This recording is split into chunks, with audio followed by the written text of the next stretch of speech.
Так, давай. О, Ира, что с тобой? Почему ты в маске? Ты что, не знаешь? Коронавирус по всему миру. Ну, да, я в курсе, но у нас в Амстердаме люди не носят маски. Фух, ну в ней жарко, это кошмар. Как люди в них ходят? Да, у нас... Я видела одного человека, но у него была маска такая, как строительная маска и очки. Я думаю, это стильно. Я тоже видела маски разных животных, например, маска обезьяны, или маска Бэтмена, или маска Супермена. Это круто, нет? Ой, не знаю, мне сейчас не до масок. А что? Что у вас? Как у вас ситуация в Амстердаме? С понедельника у нас закрыли школы, и до последнего момента школы не хотели закрывать, но мы подписывали петиции, потому что было видно, что ситуация серьезная, и мы смотрели, что происходит в Италии, но наши политики не хотели вредить бизнесу. Если школы закрыть, то родители не смогут работать нормально, что сейчас и происходит. То есть у вас в Амстердаме все люди сидят дома или кто-то работает? Закрыли почти все офисы, но у нас не такой жесткий карантин, как в Италии. А у нас в Киеве почти все организации и все компании работают. Работают каждый день. Но некоторые люди получили принудительный отпуск или сами предпочитают работать из дома. Единственное, что только госструктуры все обязаны быть на своих рабочих местах. Вот и все. Но у нас почти все офисы закрыты, и люди работают удаленно. И школы и детские сады открыты для тех людей, которые работают в медицине, пожарники, милиция. Они могут детей отдать в школу или в детский сад. Угу. А у вас можно детям гулять на улице? Пока да. Пока мы гуляем, и в парке сейчас очень много людей. Я уже видела петицию о тотальном локдауне, как чтобы люди вообще не выходили из дома, только в магазин. Но, может быть, это надо делать, но это будет ужасно. У нас тоже, кстати, я сегодня специально перед нашим разговором ездила по городу на велосипеде, я каталась, и смотрела вообще сколько людей на улице. У нас огромное количество людей гуляет с детьми на детских площадках, прогуливаются в парках и чувствуют себя совершенно свободно. То есть никто не комплексует по поводу того, что дети играют с другими детьми. Не знаю, как ты думаешь, Тамара, на улице можно заразиться коронавирусом или только в помещении? Ну, я думаю, можно, он очень заразный. И, в принципе, у нас правительство просит соблюдать дистанцию. И я думаю, что люди стараются держать дистанцию минимум 1,5 метра. Но в магазине не всегда, но в аптеку мы заходим по одному человеку. У вас тоже очереди в аптеку? То есть раньше у нас в аптеке были очереди внутри, а сейчас, да, у вас тоже так. А сейчас у нас впускают только одного человека, а вся остальная очередь ждет снаружи. Да, да. И еще у нас была паника в магазинах.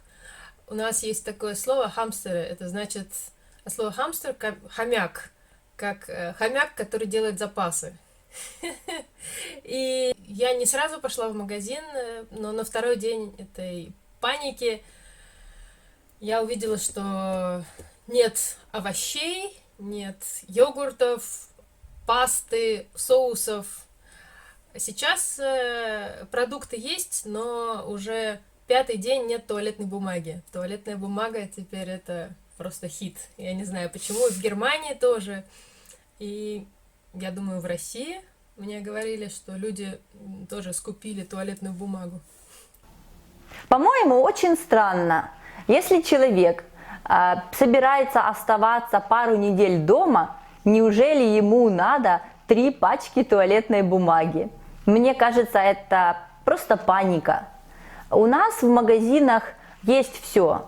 Туалетная бумага разных цветов, не знаю, разной текстуры. У нас нет никакого дефицита продуктов, ни овощей. Ну, то есть у нас все нормально с этим. Да, у нас пока туалетной бумаги нет, но есть наждачка.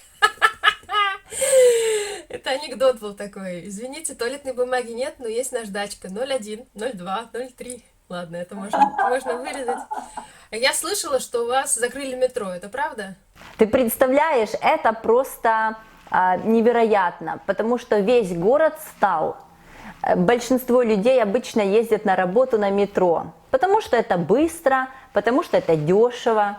И когда во вторник нам сказали, что со среды уже не будет ходить метро, многие люди предпочли остаться дома, а другие, конечно, пересели на машины, из-за чего у нас сейчас ужасные пробки по утрам и по вечерам. А такие, как я, любители спорта и острых ощущений, пересели на велосипеды. И теперь у нас в основном только машины ездят по улицам и велосипеды. Но это странно, что не закрыли офисы, но закрыли метро. Мне кажется, это мега странно на самом деле.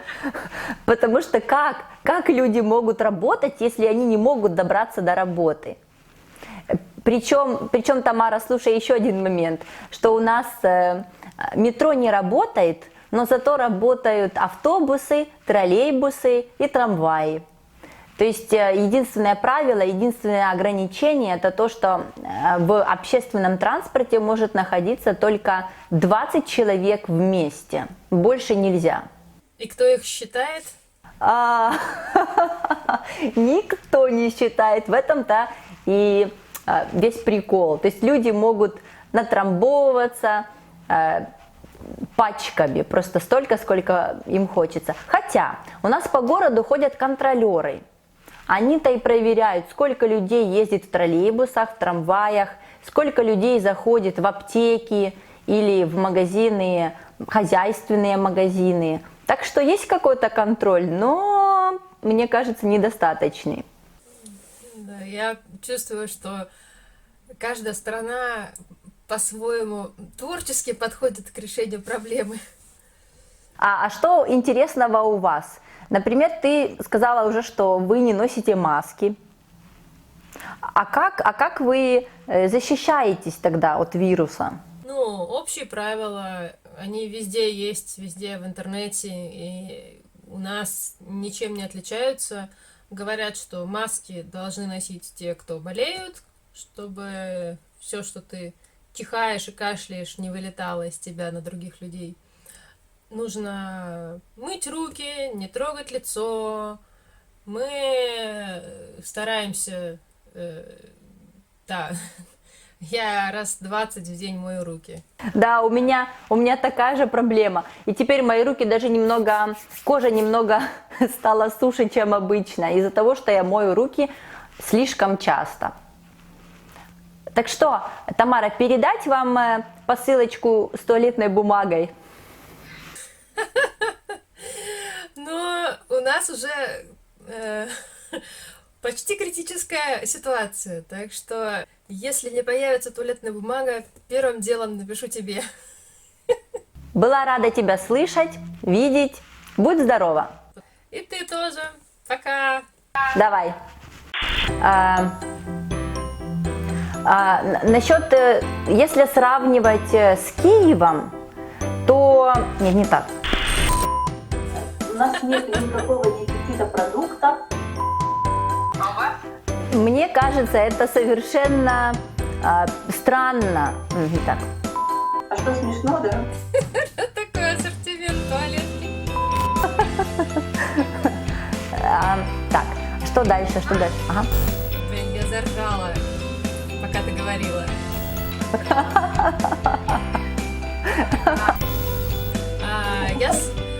О, Мне кажется, что такая... Блин, что... Хорошо, договорились. Спасибо, поговорили. Не так. Отлично. Первое видео записано.